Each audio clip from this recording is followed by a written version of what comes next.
हाथी वहाँ रहा न दिया और बाती पर ने देख रखा है ये सब बातें और सुन भी रखी है और नज़र भी आ रही है। इसलिए जीवन की ये बातें कहना है और इसको जीवन में उतारने का ये मतलब नहीं है कि सबको छोड़कर हरिद्वार में जाकर साधु बन जाना, नहीं, यहीं रहना, गृहस्थी जीवन में रहना, बढ़िया काम करना, मेहनत करना, पर उस मन की बात हो रही है। उस मन को बताते रहना कि यहाँ तू ज़्यादा उलझ जाएगा नहीं, तू जितना ज़्यादा उलझेगा नहीं उतना ही ज़्यादा संकट में फंसेगा। तो उस मन को समझाते जाना कि मन बस उस मन को ऐसी चीज़ें देखकर, ऐसी बातें सुनकर उस मन को कि हे मन, तू भगवान की ओर लगा रहे, तू भक्ति की ओर लगा रहे, तू सत्संग की ओर लगा रहे, तू गुरु नाम की ओर लगा रहे और तू परमार्थ की ओर, परमात्मा को प्राप्ति की ओर लगा रहे। इस मन की बात हो रही। तन पे तो दिन रात काम कराओ, ये नहीं कि तन को तो बढ़िया काम में लगाओ, पर इस मन को मत कर माया को अहंकार, मत कर काया को अहंकार।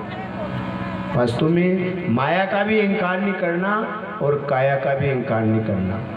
रावण जैसे बलवीर योद्धा थे नहीं, उनकी घर की बात हो रही थी। जन घर झूलता था हाथी, जो महाराज आनंद था। सोने की लंका, लाख पुत्र, 1.25 लाख नाती, और द्वार से बहती है गंगा। देखो साहब, देवता, ग्रह, नक्षत्र, वरुण, सब देवता आदि। पवन देवता को कहे तो हवा चल जाए, इंद्र देवताओं कहे तो वर्षा हो जाए, अग्नि देवताओं कहे तो अग्नि प्रज्वलित हो जाए। ऐसे ऐसे बड़े बड़े देवताओं को अपने वश में कर रखा था रावण, बलि, ऐसे बड़े योद्धा। और अहंकार आया नहीं अंदर, और वो अहंकार आने के कारण मत कर माया को अहंकार, मत कर काया को अहंकार। काया थारी दूर सी हो जाए। फिर वो अहंकार आया नहीं, और अहंकार आने के कारण जीव पाप कर्म कर लेता है, बुरा कर्म कर लेता है, और उसी की जाल में वही फंस जाता है। वो जाल बिछावे, वो जाल बिछाने वाला उसी जाल में वही फंस जाता है। वो जाल ऐसी बिछाई जो उसी जाल में वो खुद फंस गया। मनुष्य जीव ऐसा है कि अगर वो अच्छाई की ओर चलता रहे तो परमात्मा भी उसकी रक्षा करता है, और दिव्य शक्ति भी उसकी रक्षा करती है। जहाँ जहाँ जाए वहाँ वहाँ उसकी रक्षा होती है। थोड़ा दया में, थोड़ा दान में, थोड़ा धर्म में खर्चा कर दिया, थोड़ी मन में दया रख ली, और वो परमात्मा को पहचानता है, तो वो जहाँ जाता नहीं वहाँ पर उसकी व्यवस्था और उसका काम होता जाता है। पर जब उसके अंदर अहंकार का बीज उत्पन्न हो जाता नहीं, और अहंकार का बीज ऐसी चीज है कि वो सबका नाश कर देता है, किसी को नहीं छोड़ता है। अहंकार एक ऐसी वस्तु है कि वो सबको समाप्त कर देता है। बड़े कितना ही बलवीर हो, कितना अपना अहंकार अपने नजर नहीं आवे, दूसरे की नजर आता। वो कहते तेरे अंदर अहंकार आ गया, कहाँ आया, मैं तो पहले जैसा ही आ जाता है। वो बीज उत्पन्न हो जाता है। अगर परमात्मा की शरण में रहेंगे तो वो परमात्मा उस बीज को उत्पन्न नहीं होने देता है। आपने रामायण सुन रखी। रामायण में एक बार नारद जी तपस्या कर रहे थे, और ऐसी तपस्या करी ने जो तो राजा इंद्र का भी सिंहासन हिलने लगा था। उसने कहा कि कहीं ये नारद जी थोड़ी और तपस्या कर लेंगे, भगवान को प्रसन्न कर लेंगे नहीं, अगर इन्होंने इंद्रासन मांग लिया तो मेरा क्या होगा। वो तपस्या भंग करने के लिए उसने बड़े बड़े अप्सराओं को सबको भेजा, जाओ। पर नारद जी जहाँ तक भगवान के ऊपर भाव था नहीं, वो भक्ति जुड़ी हुई थी। बड़ा से बड़ा संकट आया, बड़ी से बड़ी, पर नारद जी टस से मस नहीं हुए, जीत गए। अप्सराएं हार गई और वो जीत गए, और जीत कर तुरंत अपने परमपिता ब्रह्मा के पास गए। कहा, हे ब्रह्मदेव, आज तो मैंने उस कामदेव को भी जीत लिया। जो राजा इंद्र ने उन्हें अप्सराओं को भेजा था नहीं, मैंने सबको जीत लिया, और मैंने ऐसी भक्ति करी कि राजा इंद्र का भी सिंहासन ही लूटा। ऐसी भक्ति करी। ब्रह्मा जी ने कहा कि मुझे कही ये बात तो ठीक है, पर तुम्हारे अंदर अहंकार हो गया। नारद जी ने कहा, अहंकार की क्या बात है, मैंने किया वही तो कह रहा हूँ। कभी कभी कुछ कर दिया ने पर कह देते नहीं, तो भी वो किया हुआ का फल जो मिलता है वो समाप्त हो जाता है। बहुत सारे की आदत होती है, थोड़ा कहीं दान धर्म कर दिया तो वो बार बार कहता है, कहीं बहन बेटी का विवाह हो गया तो मैंने इतना दिया, वो बार बार कहता है, कहीं हथेला दान कर दिया तो वो बार बार कहता है, कहीं धर्म का काम कर, किसी का स्वभाव रहता है। पर यहाँ कथा कहती है कि बार बार कहने से भी पुण्य समाप्त हो जाता है, बार बार कहने से भी। हाँ, कभी कभी किसी को खिला दिया नहीं, किसी को भोजन करा दिया तो फिर ये मत कहो कि मैंने उसको बार भोजन करा लिया, कोई बात नहीं। कहीं दान धर्म कर दिया तो कोई बात नहीं। संत तो ये कहते हैं कि जिमणा हाथी दान करो तो डाबा हाथे भी मालूम नहीं पड़नी, उन्हें के दान। जिमणा हाथी धर्म करो नहीं तो डाबा हाथे भी मालूम नहीं पड़नी कि मैंने कुछ दिया है, वो दान होता है। और नाम ने, वो नाम के साथ में दान वो फिर अलग रूप में चला जाएगा। फिर वो तो कहते हैं कि नाम बढ़ाने के लिए दान। तो यहाँ पर नारद जी को अहंकार आ गया और नारद जी तुरंत भगवान शिव जी के पास गए। शिव जी को भी बात कही। शिव जी ने कहा मुझे तो कही तो ठीक है, पर विष्णु भगवान ने मत कहना। फिर विष्णु भगवान के पास गए, कहा है प्रभु आज मैंने कामदेव को जीत लिया। कोई बात नहीं, भगवान ने एक माया रची नहीं, ऐसी नगरी बनाई, राजा शिव निधि बनाया और सुंदर कन्या का विवाह है, स्वयंवर है। नारद जी जड़ी मार्ग में आया नहीं, उस मार्ग को ऐसा सजा दिया भगवान की, ऐसी लीला नहीं। वो माया में जीव ब्रह्म में फंसा हुआ, उस माया में उलझ गए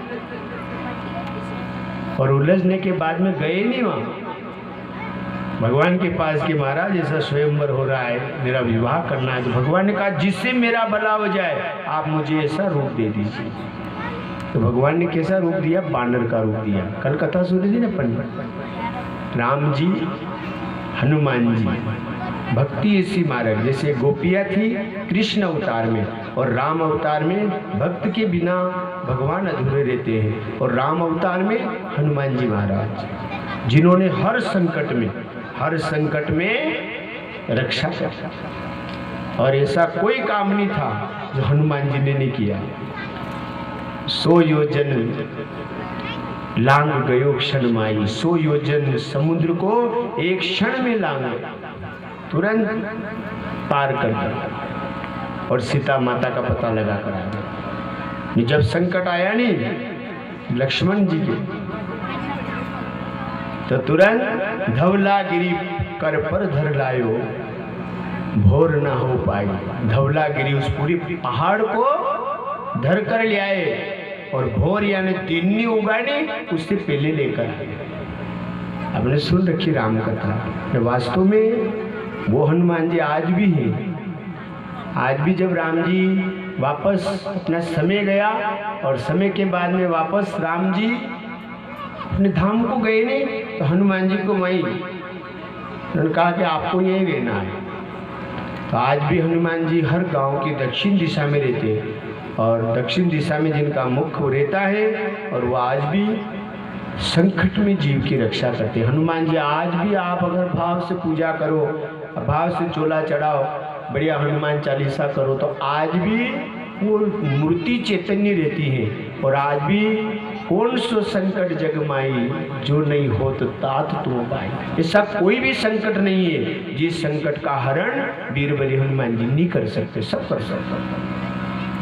इसलिए मैं रोज कहता हूँ छोटे छोटे बालकों को हनुमान जी के या मंदिर में जाओ और चालीसा करो, रोज हनुमान चालीसा से जोड़ो इनको कि तुम जाओ और जाकर रोज हनुमान चालीसा का पाठ करो। क्योंकि हम सुधरेंगे युग सुधरेगा और हम बदलेंगे युग बदल जाएगा। अगर अपन संस्कार देंगे नहीं बालक को, जहाँ जो दवाई मिलेगी उस दुकान पर जाएंगे नहीं, तभी वो बीमारी सही होगी। और एक हनुमान जी का मंदिर एक ऐसा स्थान है कि वहाँ जाने से कौन सो संकट जगमाई, जो नहीं हो तो तात तुम पाई। ऐसा कोई संकट नहीं है, कोई भी बड़ा से बड़ा संकट भी हो जाए नहीं तो हनुमान जी उसका पल में निवारण कर देते। एक पल में आँख मूंद कर खोलो नहीं, इतनी देर में वो निवारण करते हैं। इसलिए उनको जोड़ा करो। बालक को अपने यहाँ जावे कोई को हनुमान चालीसा करा, कुछ नहीं जावे, जय हो। डूंगर गांव का तो हाल तो कोई आए ही कोई ना, घना कम बने बैठा है। तो रोज हनुमान चालीसा से आप सुन रहे कथा तो घर जाकर भी उन बच्चों को कहना कि बेटा हनुमान जी से जुड़ जाओ रोज। तो राम जी जिस प्रकार से राम अवतार हुआ तो उसमें हनुमान जी भक्त स्वरूप है और वो देवादिदेव महादेव के 11वें रुद्र अवतार माने जाते हैं। 11वें रुद्र अवतार। रोज जल चढ़ाओ, रोज दीपक लगाओ, रोज हनुमान जी के यहाँ बालकों को जोड़ो, छोटी छोटी बालिकाओं को महादेव जी के यहाँ जल चढ़ाने से जोड़ दो। बेटा रोज जल चढ़ाओ, रोज जल चढ़ाओ, रोज जल चढ़ाओ। 1 लोटा जल चढ़ा दो, कोई फर्क नहीं पड़ता है। 2 अगरबत्ती लगाया और 1 लोटा जल चढ़ा दिया। ये काम अपन को छोटे नजर आ रहे पर छोटी नहीं है, ये महान कार्य है। बलि वीर बलि हनुमान की जय हो। एक बालाजी महाराज का भजन सभी भक्तजन एक बार जोरदार जयकार लगाएंगे। बलि वीर बलि हनुमान की जय हो। आसरो बालाजी माने था को देख